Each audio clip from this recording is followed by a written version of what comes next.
For me, it's just zone that out. I mean, we come out to practice. Everyone else, Twitter warriors, keyboard warriors, whatever you want to call them, they're not out here practicing with us working hard. So I don't know if you guys recorded that last one to Tyreek, but I don't know about you, but that looked like money.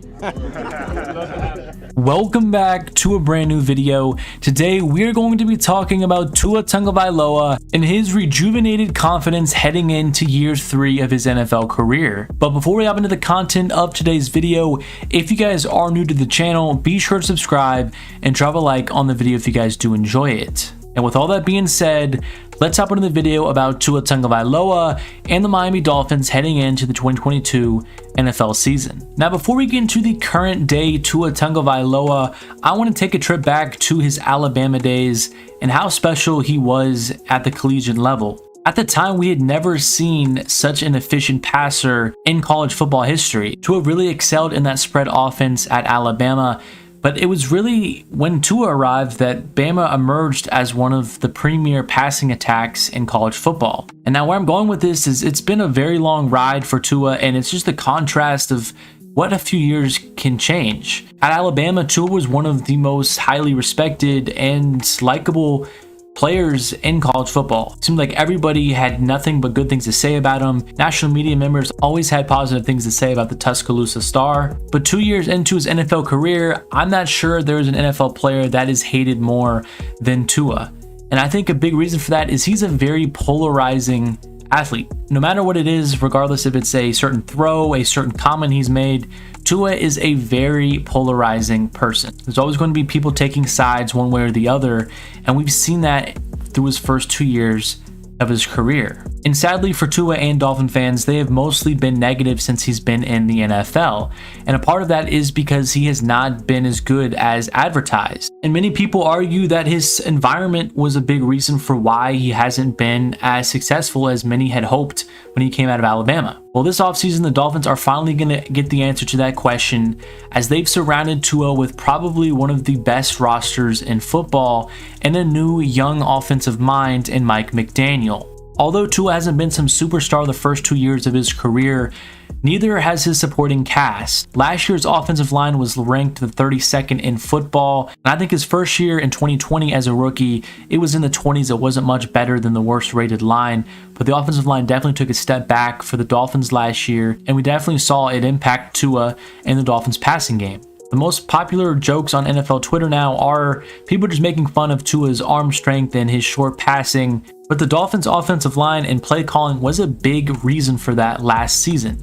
We've seen Tua at Alabama, like I mentioned before. He was one of the most prolific passers we have seen at that level, and I don't think that just disappears as soon as you get to the NFL. Sure, things get harder, there's better athletes, maybe it doesn't translate completely, but you're not going to just completely lose your ability to throw the ball down the field. And I think the Dolphins front office and their coaches now understand that. And that's why they went out and traded for Tyreek Hill when they gave up 5 draft picks, a 2022 first round pick, a second round pick, a 4th round pick, and a 4th and 6th round pick in 2023 for one of the best receivers in football. So now you get Tyreek Hill, you pair him up with Jalen Waddle, who had 1,000 yards and 104 catches last year.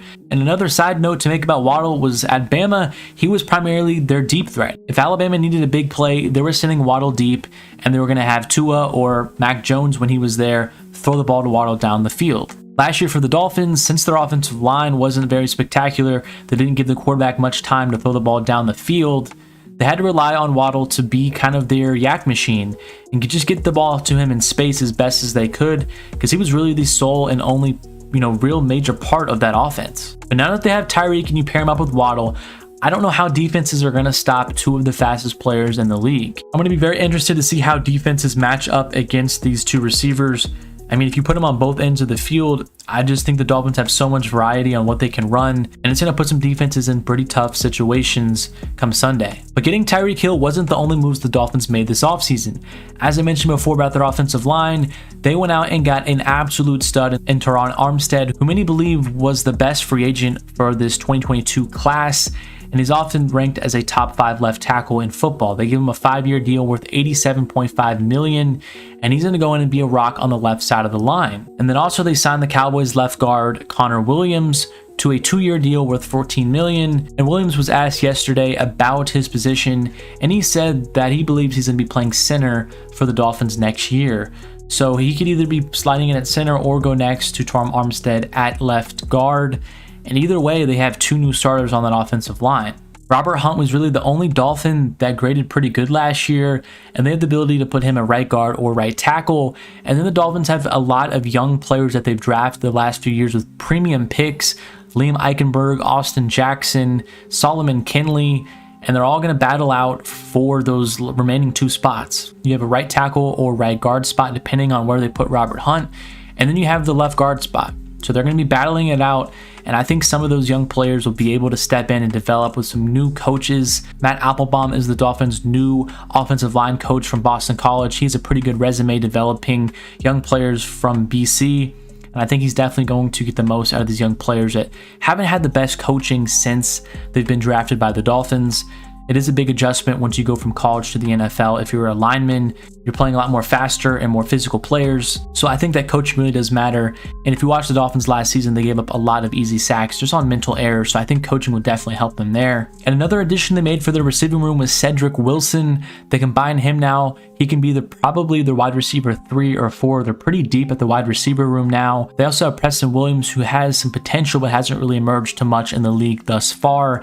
Lynn Bowden, he was an ex-third-round pick by the Las Vegas Raiders a few years back. So they have some talent in that position led by Waddle and Tyreek. And then they completely remastered their running back room. They brought in Chase Edmonds on a 2-year, $12.6 million deal. And then they also brought former 49ers running back Raheem Mostert on a 1-year deal worth $3.125 million. And just recently they signed Sony Michel to a contract as well. So they have 3 new backs, which they'll be running a running back by committee system. And I think that they're all very good options in this West Coast offense that the Dolphins will be running. Now, what does this mean for Tua? Well, I think Tua is going to have a pretty good year this year. I think it would be pretty hard not to because of all the talent that the Dolphins have surrounded him with. I mean, when you have a top 5 wide receiver and then probably another top 15 wide receiver, and then you also got a top 10 tight end who I haven't even mentioned yet, Mike Gesicki, a whole new backfield, and then you got 2 new starters on the offensive line, and you have some young guys that should be able to develop and be pretty solid. There's not many holes on the team, and I think with Mike McDaniel, who is known as a young offensive genius, I definitely think he's going to be able to get the most out of Tua. And it seems like Mike McDaniel and Tua's relationship has really developed into something really nice, and I can't wait to watch Tua, and hopefully he's able to put everything together this year. A big controversy that happened about a month ago was when the Dolphins media team posted a underthrow to Tyreek Hill. It was in OTAs, no pads, no nothing, and Tua launched one, was a little bit behind Tyreek, and the whole NFL scene just completely blew it up. And then the whole national media blew up this throw for about a week, just having segment after segment about this underthrow. And it was nice to see Tua's teammates come out and defend him. Tyreek Hill then posted his own clip of all the passes Tua threw that were on the money, and how it was really only practice. Nobody should be worried about these throws that are happening in April and May. And then Waddle has been very supportive as well of Tua throughout his time in Miami. And then he had another one yesterday that was pretty supportive of Tua and his viral quote that he said after practice. The Dolphins are currently plus 140 to make the playoffs, and I really do believe the Dolphins have a good chance to make the playoffs this year. I really do think that they have a top 10 roster in the league, and it's going to come down to how Tua performs this year. And I just think with the good environment around him now, and with a solid head coach and other supporting coaches on the staff, I really do think Tua is going to take another step this year and really solidify himself as the Dolphins franchise quarterback. But anyway, thank you guys so much for watching the video. If you guys are new to the channel, be sure to subscribe and drop a like on the video if you guys did enjoy it. Let me know what you guys think of Tua and if he's going to break out this year or if you still have your questions about him.